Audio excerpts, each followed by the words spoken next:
Saudara-saudari sekalian, di dalam beberapa perbincangan kita yang akan datang, pada dasarnya saya ingin memperkenalkan satu dokumen dari Konsili Vatikan II yang berjudul Wahyu Ilahi atau Dei Verbum.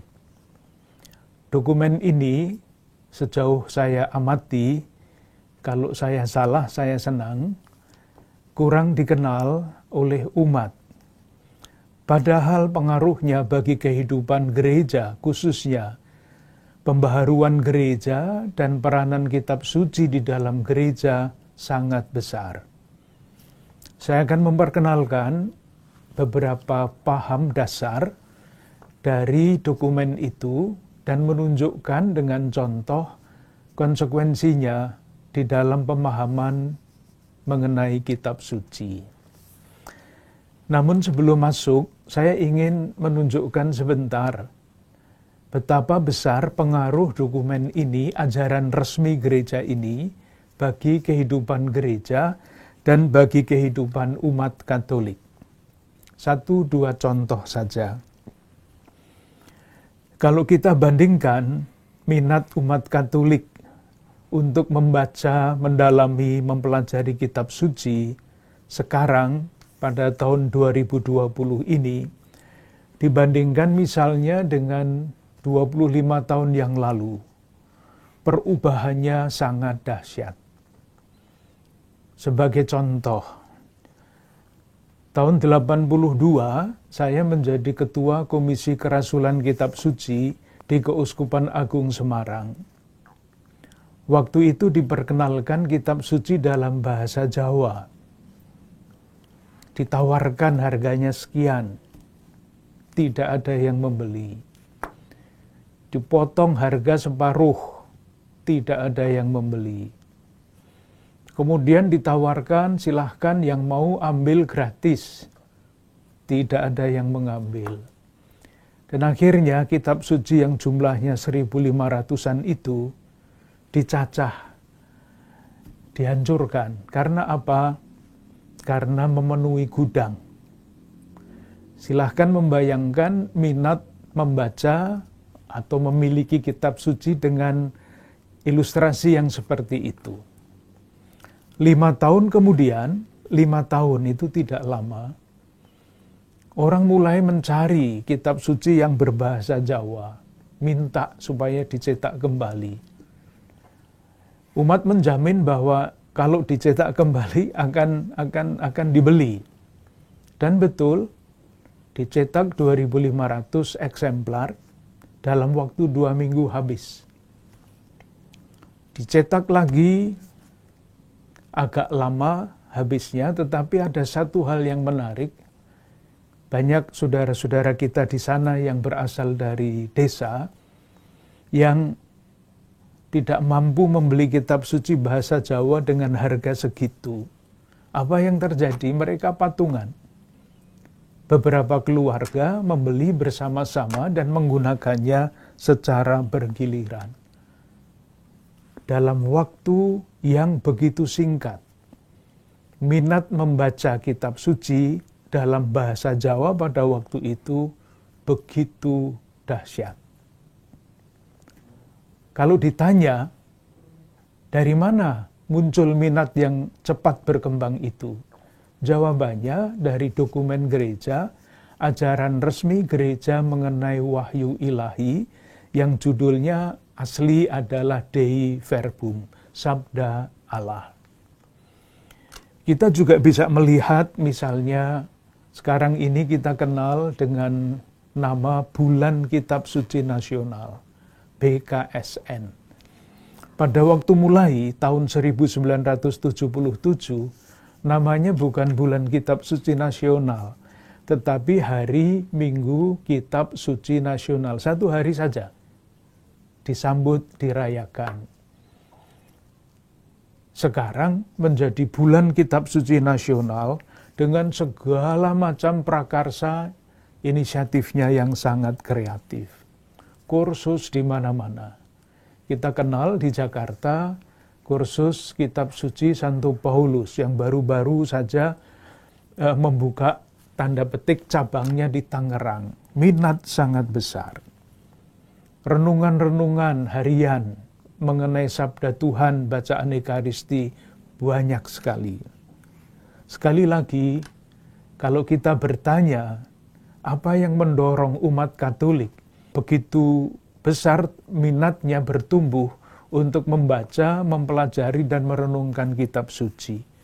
Jawabannya ya dokumen ini tentang wahyu ilahi.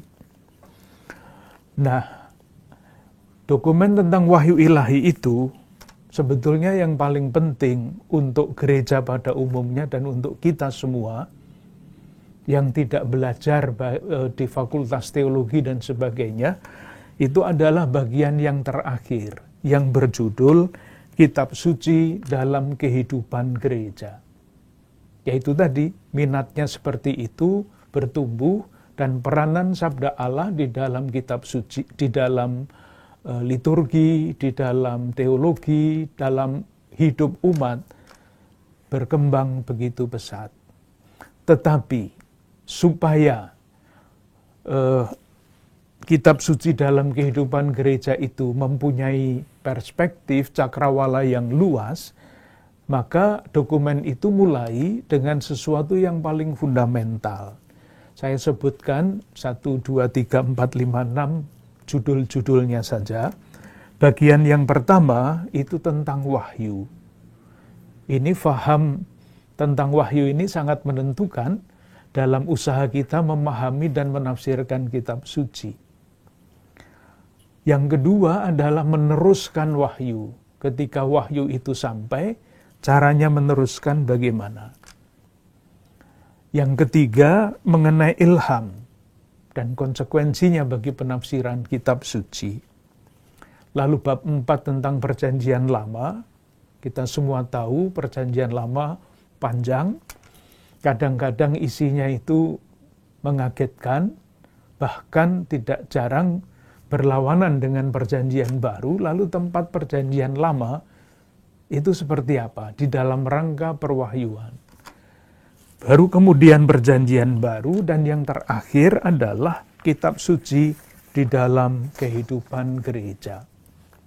Itu judul-judulnya. Jadi saya berusaha menunjukkan bahwa dokumen ini meskipun seringkali dikatakan tidak begitu dikenal, tetapi sadar tidak sadar peranannya sangat besar di dalam pembaharuan hidup gereja dan di dalam kehidupan umat Katolik. Isinya seperti itu, nanti hanya akan kita lihat pokok-pokoknya saja, faham-faham dasar yang dikemukakan di situ, dan kemudian pentingnya untuk pemahaman tentang sabda Tuhan. Nah, sebelumnya ini dokumen Konsili Vatikan II, saya ingin membaca bagian pembukaan dan bagian penutup, supaya jelas dokumen ini bukan hanya untuk studi, tetapi tujuannya untuk kehidupan kita sebagai murid-murid Kristus. Saya baca bagian pendahuluan. Konsili bermaksud, 1. Menyajikan ajaran yang asli tentang wahyu ilahi dan bagaimana wahyu itu diteruskan. Supaya ini dengan mendengarkan pewartaan keselamatan, seluruh dunia mengimani. Dengan beriman berharap, dan dengan berharap mencintai. Akhirnya ukurannya adalah 3 kata ini. Iman, harapan, dan kasih. Kita bisa fasih menjelaskan Dei Verbum tentang wahyu ilahi ini, tetapi kalau tidak berkembang di dalam iman, pengharapan, dan kasih, lalu tujuannya tidak tercapai. Kita bisa menjadi ahli segala macam hal berkaitan dengan dokumen ini, tetapi kalau ini tidak tercapai, ya tidak sampai tujuannya. Kemudian di dalam bagian penutup dikatakan begini, semoga melalui pembacaan dan studi kitab suci. Nah, karena bagian terakhir sudah omong tentang kitab suci, sabda Allah berjalan terus dan dimuliakan. Dan satu, perbendaharaan wahyu yang dipercayakan kepada gereja semakin memenuhi hati orang. Sangat jelas, memenuhi hati orang. Bukan pertama-tama memenuhi pikiran orang, tetapi hati orang. Lalu yang kedua, seperti halnya hidup gereja berkembang, karena umat sering dan rajin menghadiri misteri Ekaristi, begitu pula boleh diharapkan dorongan baru dalam hidup rohani, karena sabda Allah yang tinggal selama-lamanya semakin dihormati. Jadi saya harap tujuannya sangat jelas. Dokumen ini memang di dalam fakultas-fakultas teologi dipelajari sejarahnya, detail-detailnya, tetapi secara umum maksudnya dirumuskan dengan sangat bagus pada nomor 1 dan nomor 26 yang adalah pendahuluan dan penutup. Supaya kita berkembang dalam iman, pengharapan, dan kasih, supaya ajaran ini memenuhi hati kita dan menjadi dorongan baru di dalam hidup rohani. Itu 1-2 catatan awal, moga-moga nanti bisa membantu ketika kita masuk di dalam pokok-pokok pembicaraan. Saya akan mulai dengan pokok yang pertama. Pokok yang pertama berbicara mengenai wahyu ilahi. Apa yang istimewa di dalam pembicaraan atau di dalam ajaran gereja mengenai wahyu ilahi itu? Keistimewaannya pasti tampak di dalam rumusan ajaran itu, kalau kita bandingkan dengan faham yang berbeda. Nah, faham yang lain yang berbeda itu saya temukan di dalam Kamus Besar Bahasa Indonesia. Kamus Besar Bahasa Indonesia itu rumusan standar pemahaman wahyu dalam bahasa Indonesia. Dikatakan begini, wahyu adalah petunjuk dari Allah yang diturunkan hanya kepada para nabi dan rasul melalui mimpi dan sebagainya. Silahkan rasa-rasakan kalimat itu. Wahyu adalah petunjuk dari Allah yang diturunkan hanya kepada para nabi dan rasul melalui mimpi dan sebagainya. Nah, di dalam Kamus Besar Bahasa Indonesianya itu, Kamus Besar Bahasa Indonesia itu lalu disusul dengan contoh, misalnya diturunkan kepada Muhammad ketika berusia 40 tahun. Itu contoh di dalam Kamus Besar Bahasa Indonesia. Nah, dalam rumusan itu kita lihat ada petunjuk dari Allah yang diturunkan. Yang menarik adalah ini. Ada yang memberikan wahyu, ada yang menerima wahyu, dan ada wahyu. Wahyu berbeda dibandingkan dengan yang memberi wahyu. Nah, di dalam ajaran resmi gereja, sebagaimana kita temukan di dalam Dei Verbum itu, rumusannya sangat berbeda, jauh lebih panjang pasti. Ada pada nomor 2. Mengenai wahyu ilahi dikatakan begini,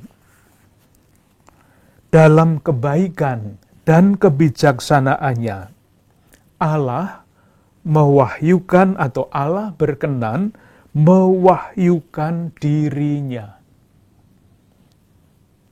Sudah sangat berbeda dengan rumusan yang ada di dalam KBBI itu.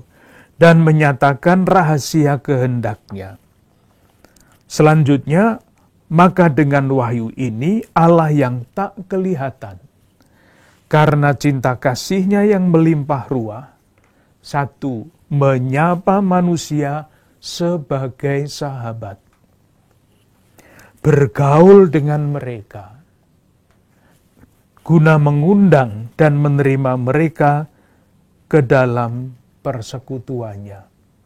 Bahasanya sangat berbeda. Melalui wahyu ini, kebenaran yang paling mendalam, baik tentang Allah maupun tentang keselamatan manusia menjadi jelas bagi kita di dalam Kristus, yang sekaligus menjadi perantara dan kepenuhan seluruh wahyu. Kita lihat belum ada kitab suci yang dirumuskan di situ. Wahyu, Allah menyatakan diri, menyapa manusia, mengundang, bergaul, dan bahasa seperti itu. Nah, kemudian karena disebut bahwa Kristus adalah kepenuhan wahyu, mengenai Kristus dikatakan begini, sesudah berulang kali dan dengan pelbagai cara, Allah berbicara dengan perantaraan para nabi, akhirnya pada zaman sekarang, Ia berbicara kepada kita di dalam puteranya. Bukan petunjuk yang diturunkan. Allah berbicara melalui puteranya. Itu ada pada nomor 4 dari dokumen. Ini yang tadi nomor 2, yang ini nomor 4. Dengan demikian, kita bisa mengatakan bahwa wahyu itu menurut ajaran resmi gereja bukan pertama-tama ajaran. Mengandung ajaran ya, tetapi bukan pertama-tama ajaran, bukan petunjuk, bukan pemberitahuan. Wahyu itu adalah Allah sendiri yang menyatakan rahasia penyelamatannya. Ciri pribadinya sangat-sangat kentara. Allah menyapa manusia sebagai sahabat, bergaul dengan mereka, mengundang dan menerima mereka ke dalam persekutuannya. Itu tentang wahyu. Nanti bisa dibaca sendiri, pasti susah kalau hanya mendengarkan satu kali dan kemudian diandaikan faham betul, nanti dibaca sendiri. Nah, kalau wahyu seperti itu, lalu apa artinya iman? Faham iman menurut ajaran resmi gereja ini seperti apa kalau wahyu seperti itu? Kalau wahyu menurut Kamus Besar Bahasa Indonesia itu adalah kebenaran yang diturunkan, lalu iman berarti menerima kebenaran-kebenaran itu. Itu logisnya seperti itu. Tetapi kalau wahyu itu adalah Allah yang menyapa manusia sebagai sahabat, konsekuensinya bagi pemahaman iman seperti apa? Itulah yang dikatakan di dalam dokumen ini pada nomor 5. Saya baca rumusannya.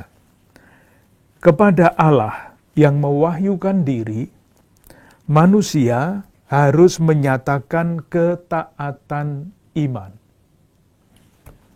Dalam ketaatan iman tersebut, manusia dengan bebas menyerahkan diri seutuhnya kepada Allah dengan kepenuhan akal budi dan kehendak yang penuh kepada Allah pewahyu. Jadi iman bukan pertama-tama menerima kebenaran, tetapi menyatakan ketaatan kepada Allah Sang Pewahyu, menyerahkan diri dengan seluruh akal budi manusia.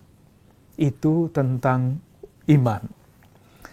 Nah, konsekuensinya paham-paham seperti ini bagi kitab suci apa? Kita semua tahu bahwa Allah tidak menurunkan buku. Kitab suci kita ini tidak diturunkan oleh Allah, tidak ada. Yesus pun tidak pernah menulis apa-apa. Menulis sekali di tanah tetapi lalu dihapus. Lalu kalau demikian, kitab suci itu apa?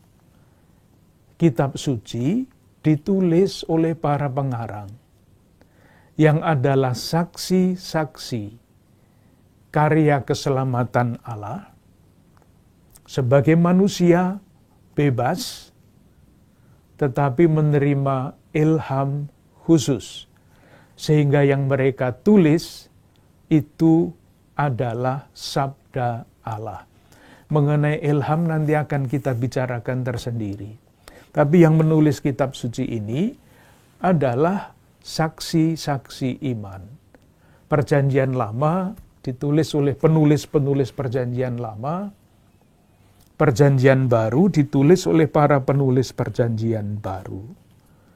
Kesaksian iman akan karya Allah, Perjanjian Lama persiapannya, Perjanjian Baru adalah kesaksian iman akan Yesus Kristus yang ditulis lewat proses manusiawi yang panjang dengan campur tangan Roh Kudus.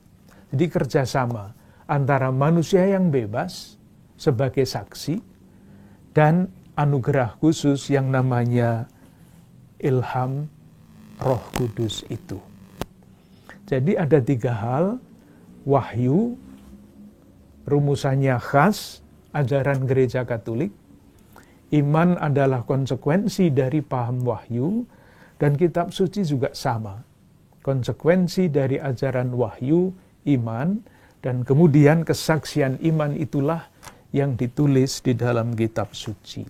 Nanti ini menyangkut macam-macam hal tentang kebenaran kitab suci dan sebagainya. Oleh karena itu, konsekuensi bagi pembacaan kitab suci adalah ini.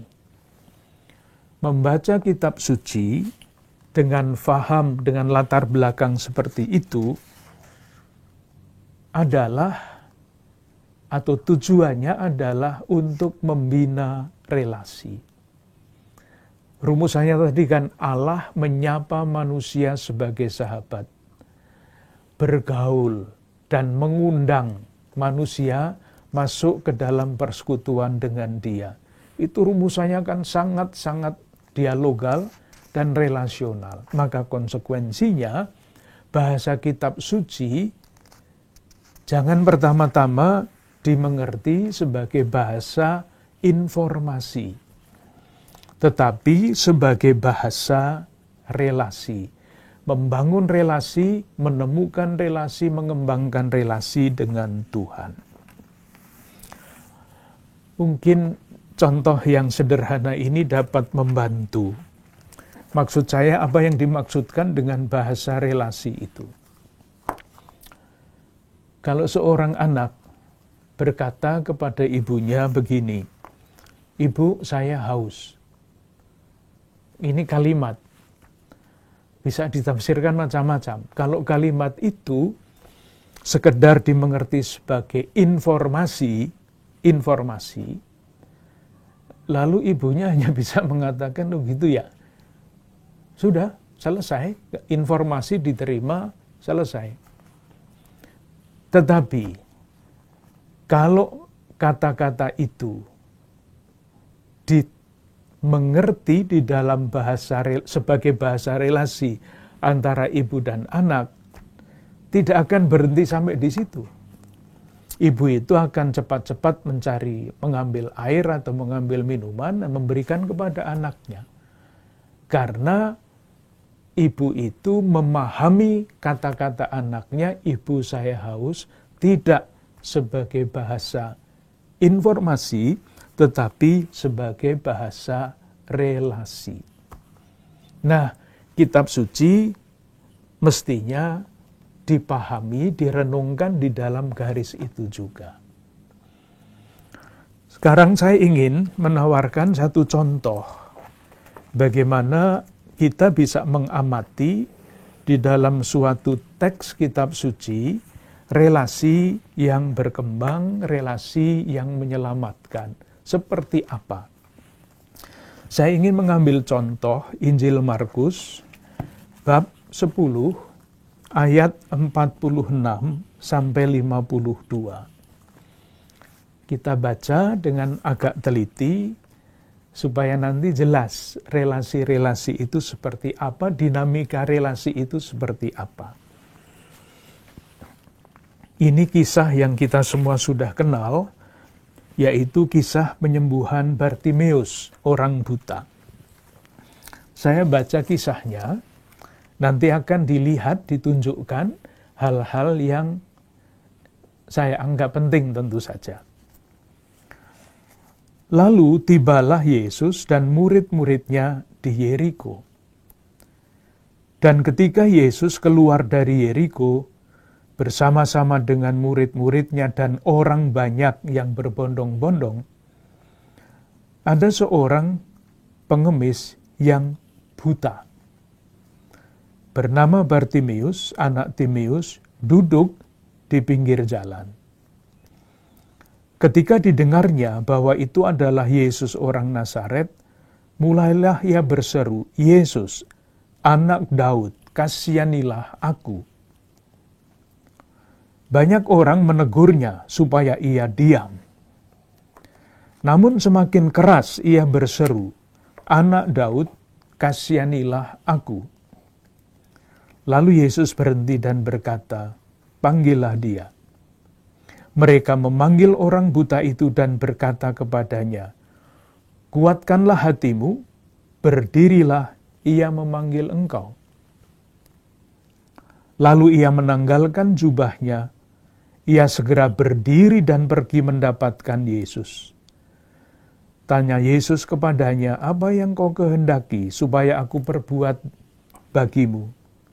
Jawab orang buta itu, "Rabuni, supaya aku dapat melihat." Lalu kata Yesus kepadanya, "Pergilah, imanmu telah menyelamatkan engkau." Pada saat itu juga melihatlah dia, lalu ia mengikuti Yesus dalam perjalanannya. Itu kisahnya. Mari kita coba lihat dari segi relasi yang bertumbuh, berkembang, dan buah dari relasi itu. Seperti biasanya suatu kisah itu ada awalnya dan ada akhirnya. Awalnya seperti apa? Awal dari Bartimeus itu dikatakan pada ayat 46. Dikatakan begini, ada seorang yang buta.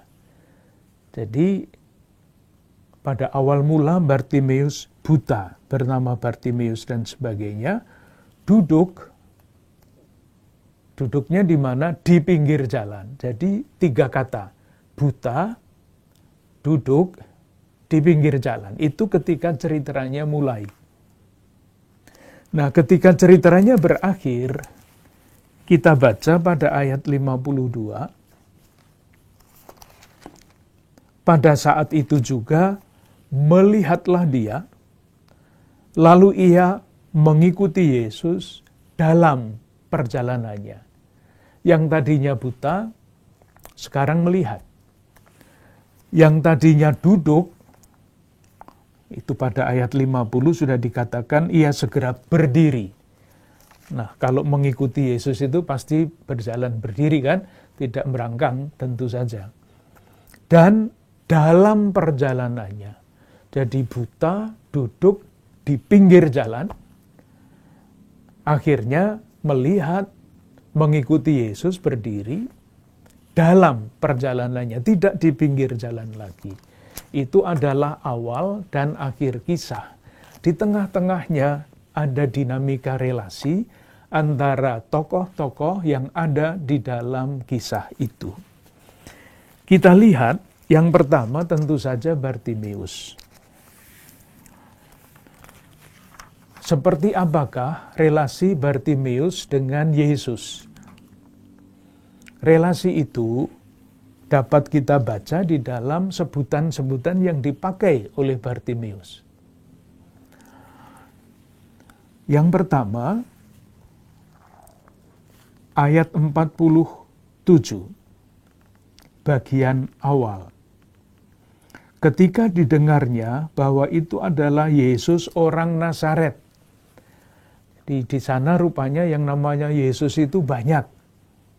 Nah, untuk menunjukkan identitas orang yang lewat itu disebut Yesus dari Nazaret. Bukan Yesus yang dari Tangerang atau Bekasi. Yesus dari Nazaret. Hanya menunjukkan asal saja. Tidak ada kualifikasi apapun yang lebih daripada sekedar Yesus seperti yang lain-lain. Tetapi yang ini yang berasal dari Nazaret. Relasi yang sangat biasa, netral.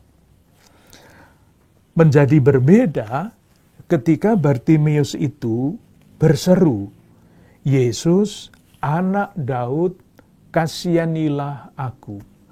Yang tadinya hubungannya datar-datar saja, netral, sekarang bertumbuh. Ini adalah pengakuan iman akan Mesias, akan penyelamat. Yesus, anak Daud, kasihanilah aku. Relasinya sudah berbeda, sudah naik. Sudah meningkat. Hubungannya sudah hubungan kepercayaan ini. Ketika orang itu ditegur, dia malah berteriak lebih keras lagi. Semakin keras ia berseru, anak Daud, kasihanilah aku. Anak Daud. Jadi relasi pertama adalah Bartimeus dengan Yesus orang Nazaret. Tingkat berikutnya adalah Yesus dengan, Bartimeus dengan Yesus anak Daud. Dan yang terakhir, ada pada ayat 51.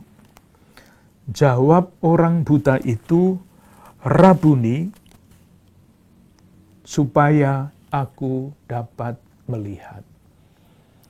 Rabuni itu ungkapan yang menunjukkan keagungan orang yang disebut, tetapi bukan keagungan yang membuat orang takut. Ada kan orang yang agung tapi menakutkan, tetapi juga ada orang yang mempunyai katakanlah kedudukan tinggi tetapi tetap aja bersahabat, tidak membuat orang takut. Dalam bahasa Jawa itu istilahnya wedi asih. Takut ya sedikit tapi takutnya yang besar asihnya.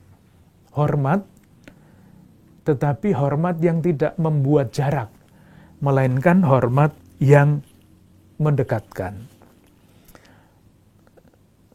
Saya memberikan catatan kecil, kalau nanti membuat sulit ya, jangan diperhatikan catatan ini.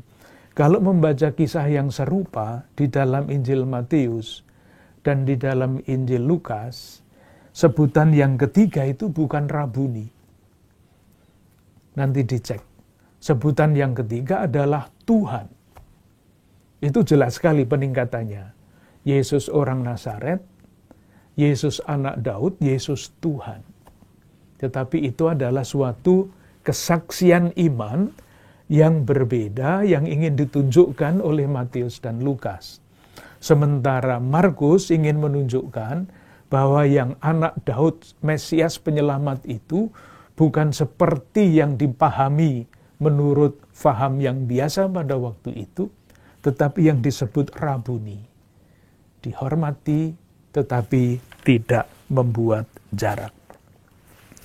Nah, sesudah itu apa yang dilakukan oleh Bartimeus? Kita temukan pada ayat 50. Lalu ia menanggalkan jubahnya.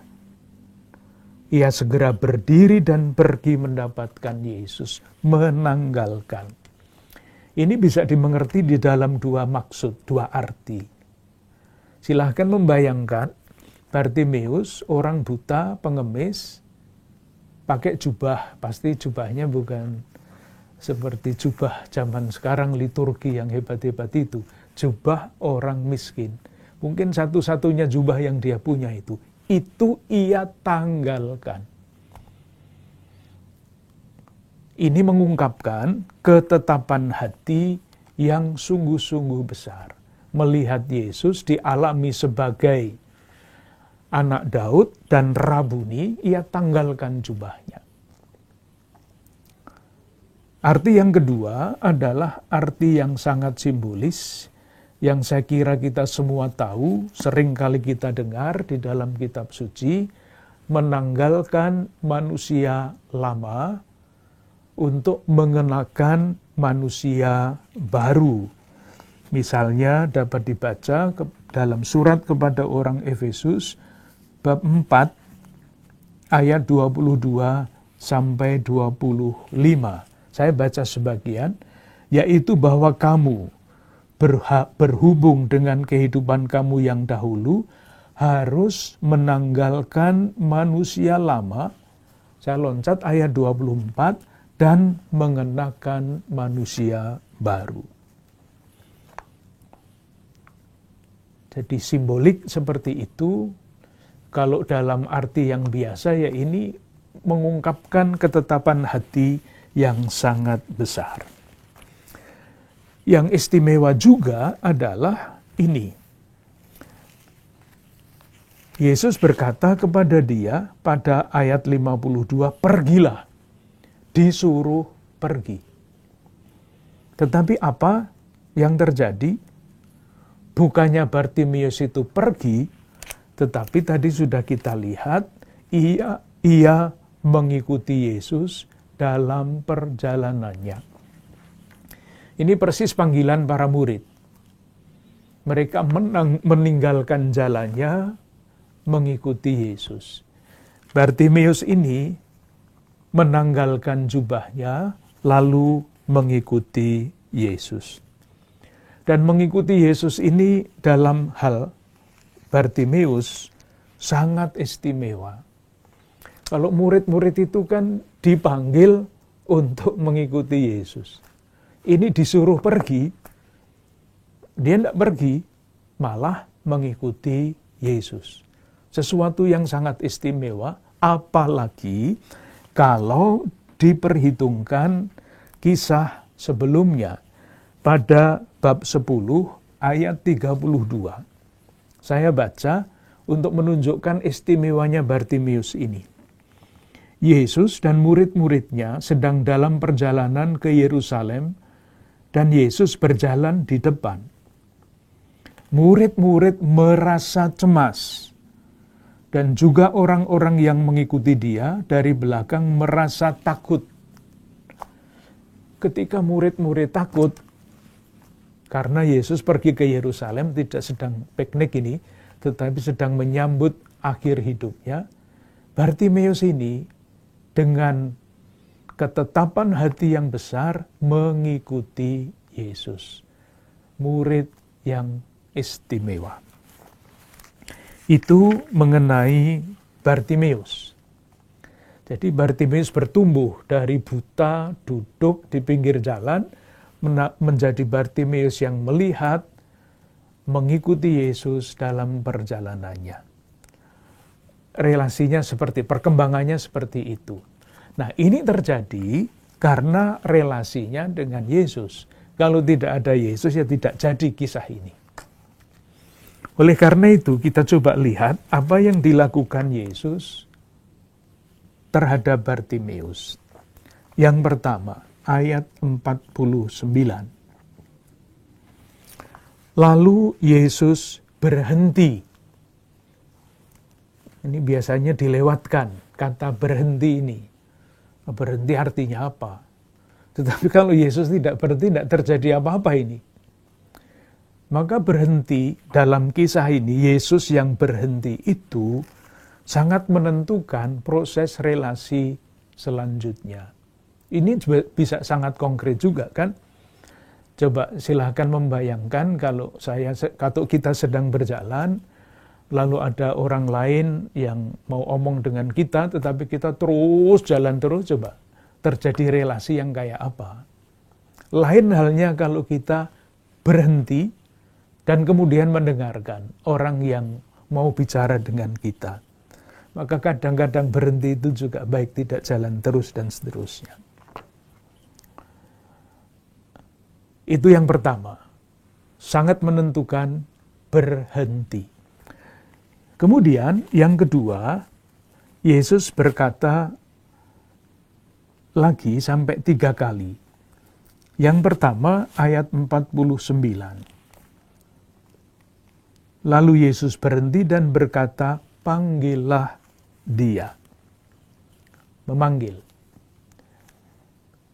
Kata ini bisa menguatkan keputusan Bartimeus untuk mengikuti Yesus. Dipanggil dan mengikuti. Meskipun pada akhir tadi dikatakan pergilah. Tetapi ada juga kata panggillah dia di sini. Mereka memanggil orang buta itu. Lalu pertanyaan Yesus ayat 51. Apa yang kau kehendaki supaya aku perbuat bagimu? Bentuknya adalah pertanyaan. Relasi itu bisa dirumuskan dengan segala macam cara. Misalnya, saya menyuruh, katakanlah pembantu saya, untuk memindahkan meja. Saya bisa mengatakan, tolong pindah meja itu, kalau tidak, mejanya pindah. Tetapi saya juga bisa merumuskan permintaan saya dengan bertanya, bagaimana ya kalau meja itu kita pindahkan? Mejanya pindah sama, tetapi bentuk relasinya sangat berbeda. Ini dalam bahasa yang mentereng, Yesus memperlakukan orang buta Bartimeus pengemis itu sebagai subjek. Tidak ditebak, kamu minta melihat kan? Ya kalau minta melihat, kalau minta nasi goreng, gimana? Tidak main tebak, tetapi ditanya, dihargai pribadinya. Dan ternyata dia meminta melihat. Kemudian yang terakhir, ayat 52, imanmu telah menyelamatkan engkau.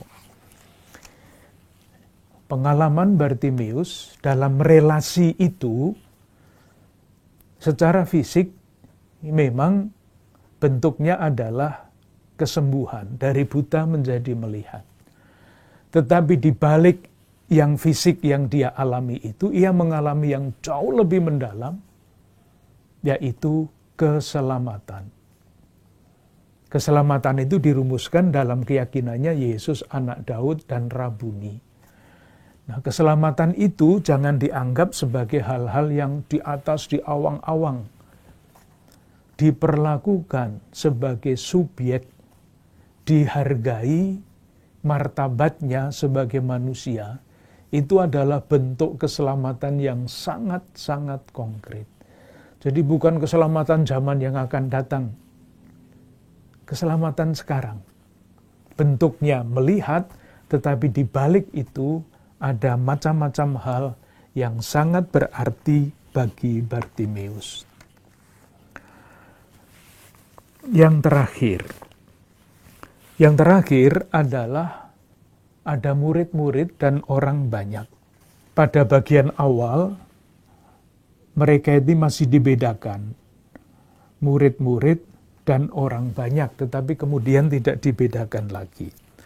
Di dalam diri orang banyak itu juga terjadi perubahan. Yang pertama, ayat 47. Ketika didengarnya bahwa itu adalah Yesus orang Nazaret, dari orang banyak itu memberitahu kepada Bartimeus bahwa yang lewat adalah Yesus dari Nazaret. Sikapnya bagaimana? Ayat 48. Banyak orang menegurnya supaya ia diam. Ini sikap orang banyak di dalam kisah itu adalah tidak simpatik terhadap Bartimeus, mengganggu saja ini, berteriak-teriak seperti ini. Tidak bersahabat. Tetapi kemudian berkat intervensi Yesus pada ayat 49, lalu Yesus berhenti dan berkata, panggillah dia.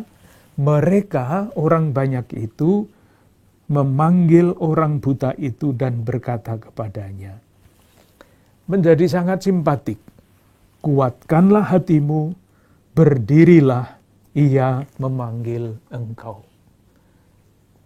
Berkat intervensi Yesus, orang banyak yang tadinya menegur, berubah sikapnya menjadi bersahabat Dan kata-katanya, kuatkan hatimu kawan. Tidak ada kawannya, itu saya baca sendiri di antara baris. Tidak ada. Tetapi dari situ bisa kita rumuskan, bisa kita andaikan bahwa kata-katanya sangat simpatik. Kuatkan hatimu, berdirilah, ia memanggil engkau. Itu beberapa hal yang bisa kita lihat di dalam kisah mengenai Bartimeus.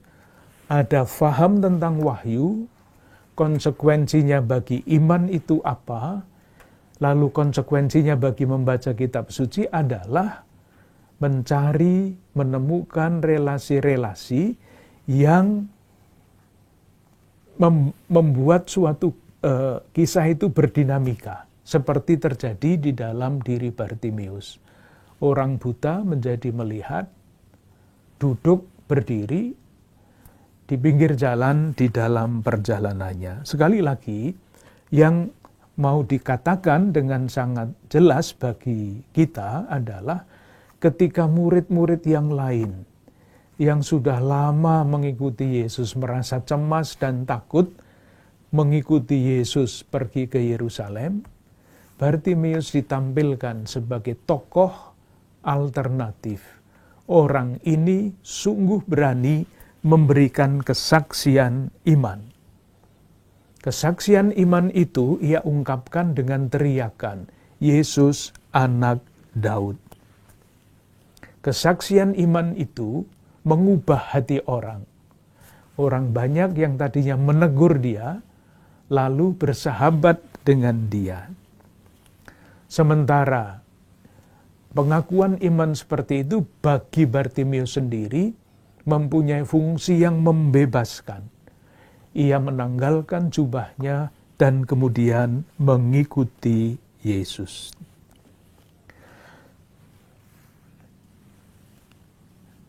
Moga-moga tokoh Bartimeus, kalau kita membaca kisah ini, menjadi tokoh yang memberi inspirasi kepada kita semua untuk mengikuti Yesus dalam perjalanannya. Murid yang setia, yang terus berusaha untuk setia tekun mengikuti Yesus seperti Bartimeus. Disuruh pergi pun malah mengikuti. Terima kasih.